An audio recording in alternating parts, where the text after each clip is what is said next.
અર્જુન ભગત આશ્રમ ગૌશાળા ચાંદલોડિયા ત્યાંથી અમે કાર્યકર્તાઓ આવ્યા છે અને મકર સંક્રાંતિ નિમિત્તે આખા ગુજરાતમાં અમે ગાયના ઘાસચારા માટે અને અર્જુન ભગતમાં ચાલતા અન્નક્ષેત્ર માટે ફંડ ફાળો લેવા નીકળ્યા છે।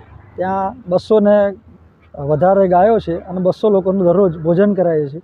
એ નિમિત્તે અહીંયા ફેસ્ટિવલ વિસ્તાર છે ફેસ્ટિવલ ફ્લેટ વૈષ્ણોદેવી વિસ્તારમાં અમે અમારા કાર્યકર્તાઓ આજે આવ્યા છે અને લોકોનો અમને બહુ સાથ સહકાર મળ્યો છે અને એવી રીતે મળતો રહેશે। જય શ્રી રામ, ગૌ માતા કી જય, ભારત માતા। રાજુભાઈ પટેલ, આંતરરાષ્ટ્રીય હિન્દુ પરિષદ ગુજરાત પ્રદેશ સંયુક્ત મહામંત્રી।